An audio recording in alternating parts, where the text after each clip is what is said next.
کہ سامنے مدرسے الحمدللہ ہمارے بچے پڑھتے ہیں، محلے کے تقریباً کوئی 80 سے زیادہ بچے ہیں الحمدللہ، حفظ کی بچے ماشاءاللہ، کس کی 10 پارے، کس کی 20 پارے ہو چکے ہیں، لیکن نیچے خالی سردی ہو گئی ہے، نیچے خالی فرش کے اوپر بیٹھتے ہیں اور دروازے نہیں ہیں۔ آپ دیکھ سکتے ہیں قاری صاحب نے جو ہے صفحے وہ لٹائے ہیں، تو صبح کے وقت بڑی سردی اب شروع ہونے والی ہے، تو آپ لوگوں سے یہ گزارش ہے اگر کوئی ساتھی مدرسے کی 2 دروازے لگوانا چاہتے ہیں، اللہ اس کو جزائے خیر عطا فرمائے۔ یہ قاری صاحب آپ کے لیے انشاءاللہ سورہ یاسین پڑھ کے آپ کے لیے دعا کرے گا، اور اللہ رب العزت آپ کی تمام ضروریات کو اپنے غیب کے خزانوں سے پڑھے گا، پورا کر دے گا۔ اس لیے جو اللہ کا کلام پڑھتے ہیں وہ اللہ رب العزت کے مہمان ہیں،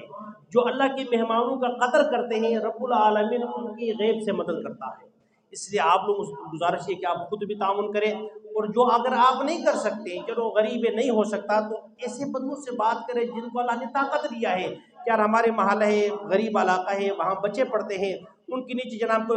اچھی طرح کوئی کارپیٹ بھی نہیں ہے، وہ دروازے بھی نہیں لگے، سردی کا موسم ہے، چھوٹے چھوٹے بچے قرآن کریم حفظ کرتے ہیں، یاد کرتے ہیں، تو اس کے لیے آپ کوشش کریں۔ آپ کے اوپر حق بھی ہے، یہ آپ کی مدرسہ ہے، آپ کی مسجد ہے، جب آپ بات نہیں کرو گے تو کوئی فرشتہ آسمان سے تو نہیں اترتا نا، جناب فرشتہ آ جائے کہ جناب یہ مسجد اور مدرسے کے ذرا یہ ضروریات پورا کر دے۔ اس لیے آپ خود بھی کوشش کریں، اپنی متعلقین کو بھی بتائیں۔ مسجد کی دروازے بھی بہت بڑی حاجی صاحب کے وقت کے دروازے ہیں، یہ بھی بہت پرانے ہو چکے ہیں، اور اس طرح باہر جو